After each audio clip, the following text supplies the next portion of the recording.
আপনারা জানেন যে আমরা দুপুর পর্যন্ত আমরা বলেছি প্রায় ৮ লক্ষ লোকের আশ্রয় কেন্দ্রে আমরা তখন পৌঁছেছে এবং আপনারা জানেন সন্ধ্যার ভিতরে সমস্ত মানুষ ইতিমধ্যেই আশ্রয়কেন্দ্রে পৌঁছে গেছে এবং আমরা এটুকু আশ্বস্ত করতে চাই আমরা প্রায় ৯,০০০ যে আশ্রয়কেন্দ্র আছে এটা ওই ওই উপকূলীয় মানুষের আশ্রয়ের জন্য যথেষ্ট।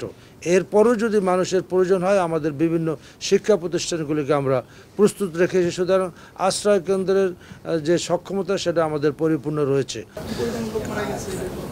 এখন আমরা হয়তো ২ জনের কথা শুনছি, এর ভিতরে একজনই আমার এলাকা।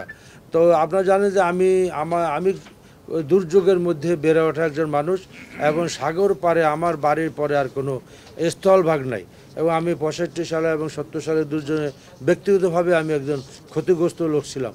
সুতরাং আমার এলাকায় এবার দেন খেপুপাড়া যে এলাকাটা আপনারা দেখেছেন বারবার যে এলাকাকে টার্গেট করে এটা ঝড়টা আসলো সেটা আমার নিজের এলাকা এবং আমার প্রতিনিয়ত ওইখানে প্রতিটা মানুষের যোগাযোগ আছে এবং ওই এলাকাটি এবং অন্য এলাকার সাথে ওই এলাকাটি ব্যাপকভাবে ক্ষতিগ্রস্ত হয়েছে এবং দুপুরের পর থেকেই সেখানে প্লাবিত হয়েছে এবং আপনারা জানেন রাঙ্গাবালি একটা এলাকা যেটা একদম স্থলভাগ থেকে বিচ্ছিন্ন এলাকা, সেখানে যোগাযোগ ব্যবস্থা স্বাভাবিক ঝড় হলে যোগাযোগ ব্যবস্থা সেখানে কঠিন। তারপর আমি আমাদের পায়রা পোর্ট চেয়ারম্যানের সাথে কথা বলেছি দুপুর থেকে, তারা ওখানে যে কোনো প্রয়োজনে নৌবাহিনীর এবং আমাদের পায়রা পোর্টের সমস্ত রিস্কু যানগুলি তৈরি হয়ে আছে, যে কোনো প্রয়োজনে তারা সাহায্যের জন্য তারা তৈরি হয়ে আছে। ঘূর্ণিঝড় রিমালের সামনের অংশ ইতিমধ্যেই আমাদের উপকূলীয় এলাকা অতিক্রম করতেছে।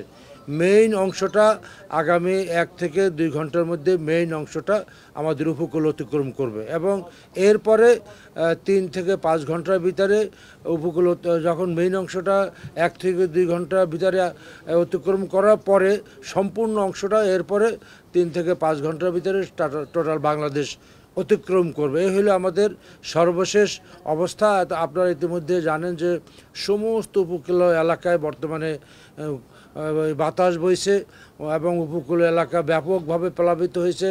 সাতক্ষীরা থেকে ভোলা, চরফেশর, কুয়াকাটা আমাদের এলাকা ব্যাপকভাবে ক্ষতিগ্রস্ত হয়েছে।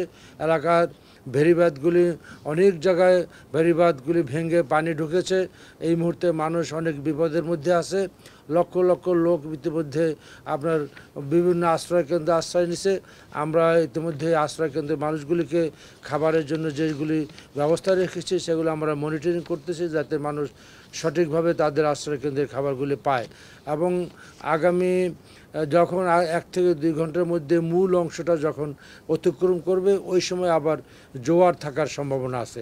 সুতরাং এখন যে জলোচ্ছ্বাস যেটা হয়েছে এটা আরও কিছুটা ওই সময় বাড়ার সম্ভাবনা আছে এবং এখন তো ১০০ থেকে ১১০ থেকে ১২০ কিলোমিটার যে আমরা আবহাওয়ার সেটা তো বর্তমানে চলতেছে এবং মূল অংশটা ১ থেকে ২ ঘন্টা যখন অতিক্রম করবে তখন ওই সময় যদি জোয়ার থাকে তাহলে আবার জলোচ্ছ্বাসটা আবার বাড়ার সম্ভাবনা আছে এবং বাতাসটাও আর একটু বাড়ার সম্ভাবনা আছে।